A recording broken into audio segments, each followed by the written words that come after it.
I love the Rode Wireless Go Pro, and I want to talk about some settings on it that you might miss. And first of all, when you plug it in with the software, which is the Rhodes Central, remember if you're also using Rode Connect, you can't have both plugged in.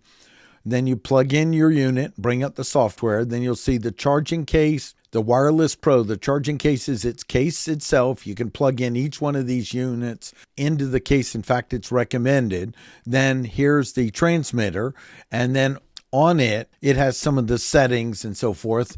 Don't worry about time codes unless you know exactly what that is. And it even lets you run diagnostics on it. But let's go to the Pro. There's two things that you may miss. And one is if you have a recording here, it'll show up, but you might go, well, how do I remove it? And also, how do I either turn on or off the ability to have it record on the unit as it passes through to your camera or your computer or whatever else? So let's talk about that. First of all, there's a gearbox here that shows some of the content. And it shows where, firmware available, factory reset, recording, and so forth. But where do you go to set the other settings? Well, let's go to the unit, is this little gearbox over here underneath the name. So you have two gearboxes, one in the upper right-hand corner and one over here on the left in the black box. When I first got it, of course, I didn't read all the manual. I couldn't find that. I called support, which I love. Thanks, Mike from support, for explaining. When you click that gear, it opens up another window. This is important because if you want it to record every time you unplug it and use it, so you always have that capture in case something disconnects from the camera, fails, you need to click right here under record. See record there, always versus manual. Always means it's going to record till it fills up, and then it's going to start loading over top of it. And this is also where it shows how it's full. You've got 44 hours of 32-bit float recording, which is insane. And then you have the little trash can if you want to delete it. So make sure you always back it up first before you delete it, but you have that right there.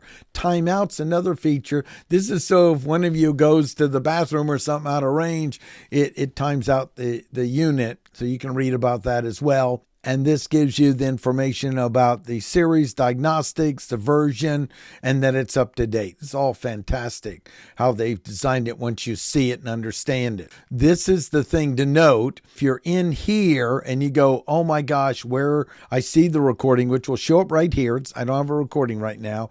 You'll click the gearbox, and then that's where you get the other settings. So there are two batches of settings for each one of this.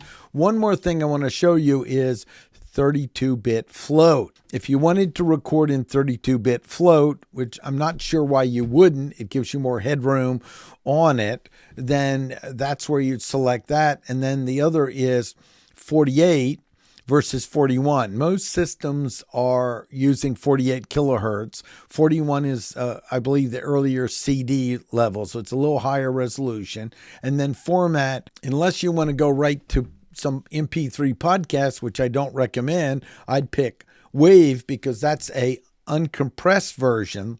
So then if you want to use it to, let's say, record a podcast show separate, well, you generally want to edit in uncompressed and then convert it to MP3. And then one more setting is if you think you're in an area that might have low rumble noise, that's what HPF is. And when you click it, it's going to cycle through. It's kind of hard to see here, but it's going to cycle through like 75 and down, cut off. It's called a high pass filter. It's letting the highs come through, but that low rumble out.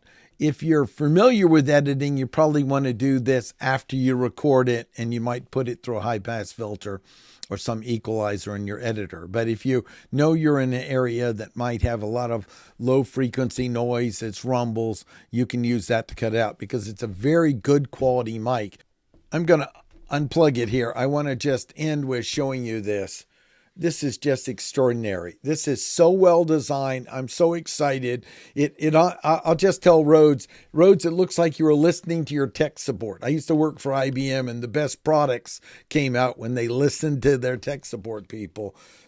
I just love it, and I'm so excited. It's a good bit of money, but if you add up the adapters you need to buy with the others, and you add up the fact we've got a built-in extra battery in here that charges it when you put them in, and the other features, you're going to get kind of close to this with the other models. So if you can afford it, highly recommend this Pro set. It's my favorite. Just love it. Remember to click subscribe and the bell, and have a fantastic day.